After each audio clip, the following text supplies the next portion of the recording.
it's 4 hours, but they are learning for 6 hours math and science. This even shows the importance of the language that I'm teaching. And if the curriculum shows this, the students also feel like this. English is a side dish. What are your stress factors while teaching English? What kind of stressors do you have? Can you please share them from the chat?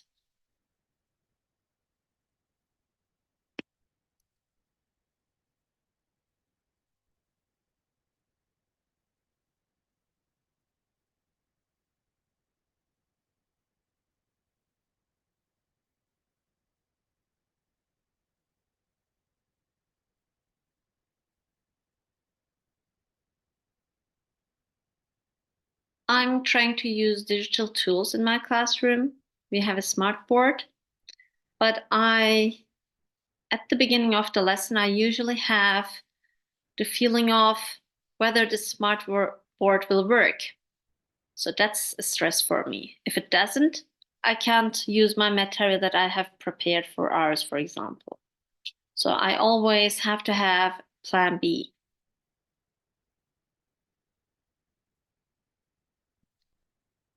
Okay.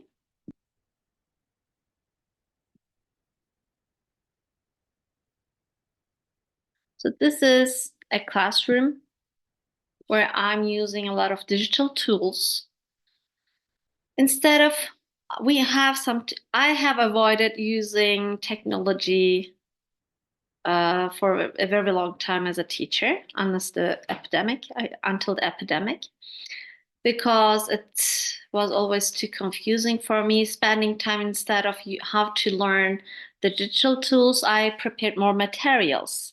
It made more sense for me. But now it's not a word like this. I have a computer in the classroom, I have a smart board, the students have tablets, mobile phones. So everything is technology, everything is digital. And this puts me into a classroom where I feel this.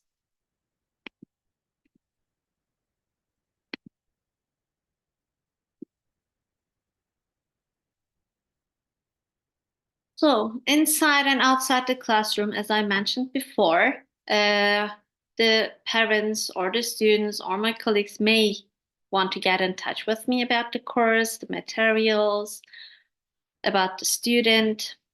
And yes, we are teaching digital natives. That's another thing we have to catch up with. They love games, digital games. They're playing games all the time. They're most of the time addicts. So I have to deal with this too. Maybe I can bring some gaming experience into the classroom using digital games to teach English. That's another stress factor for me.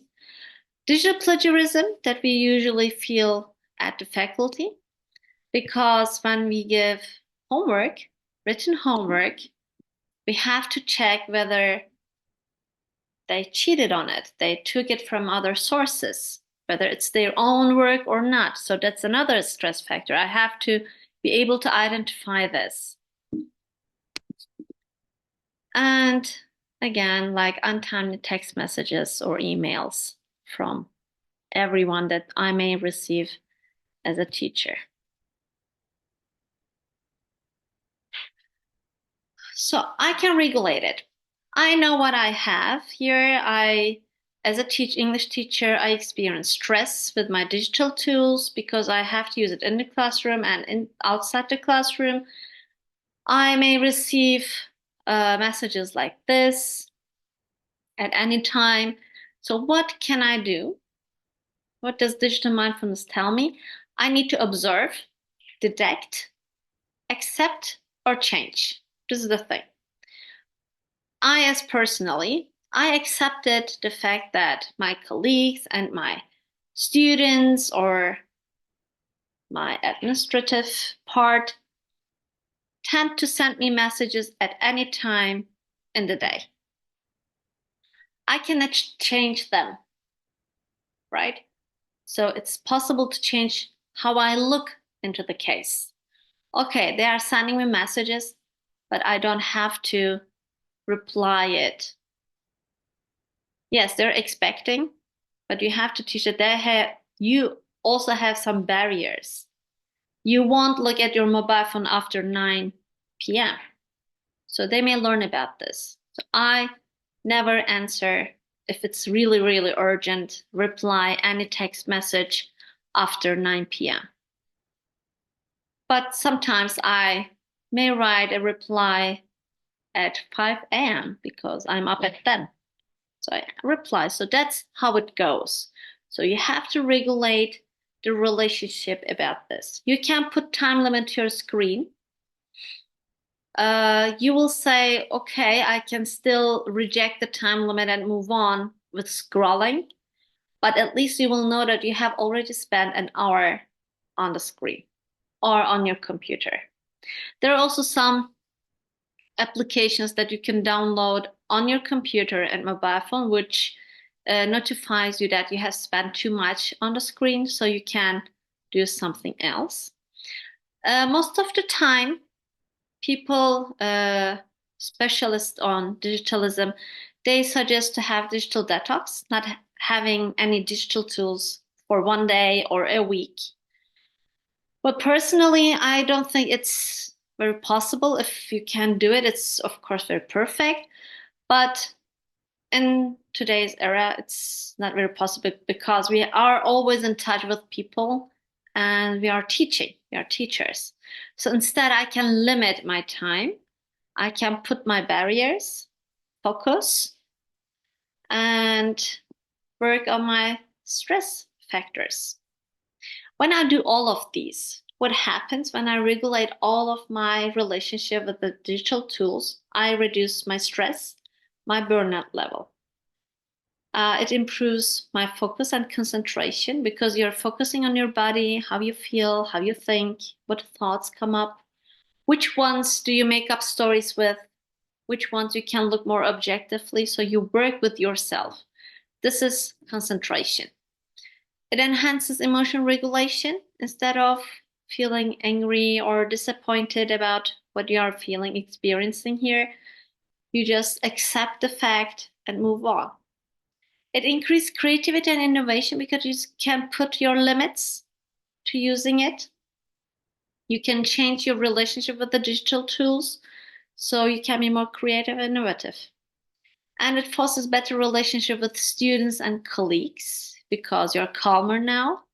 And when you are calm and you feel calm, your mind is calm. You don't have so many overthinking processes in your mind then. And what else can we do? We can set boundaries, as I said, with the students and with my colleagues or with the administrative part.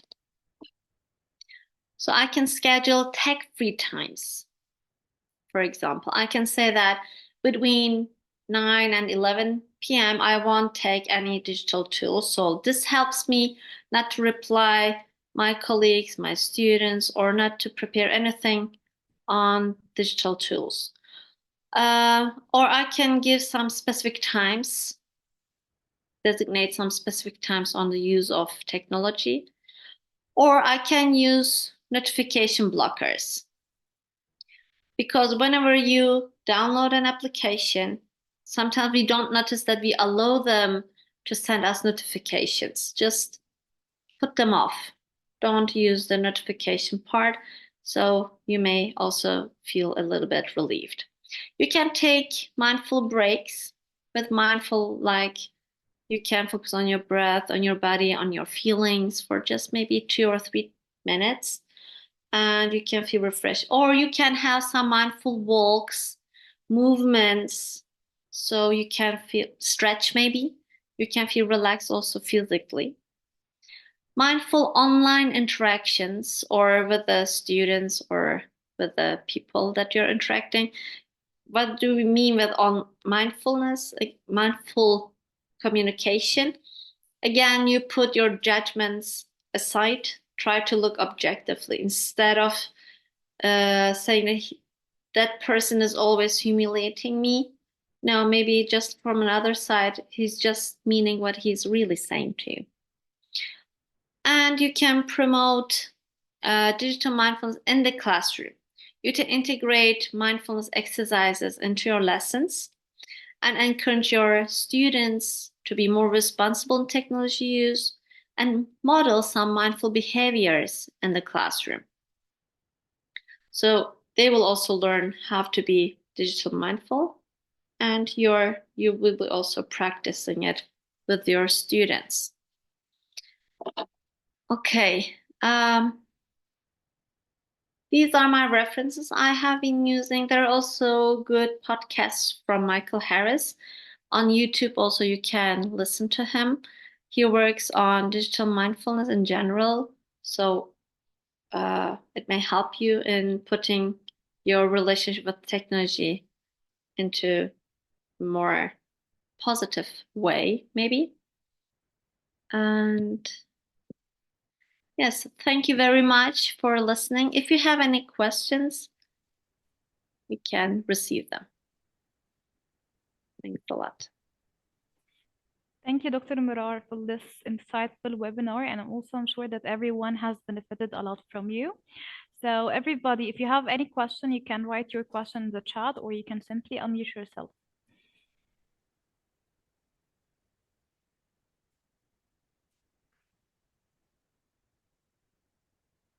You can also send me later on the email, or if you want the PowerPoint, I can send you the PowerPoint also if you email me.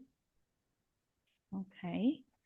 Okay, so if you don't have any questions, now I would like you to open your camera so that we can take a collective photo with the speaker. So can you please?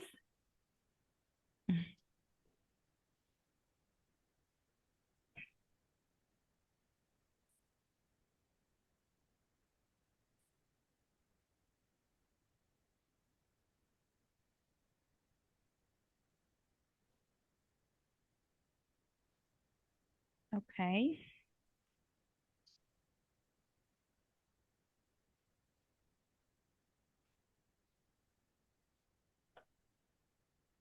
Yes, Wilina, she's thanking you for a new view on using tech. Thank you Okay. so much. You're welcome. I'm trying to write my email address on the chat box too. That's Okay. why someone asked. Okay. Okay, so let's take the photo.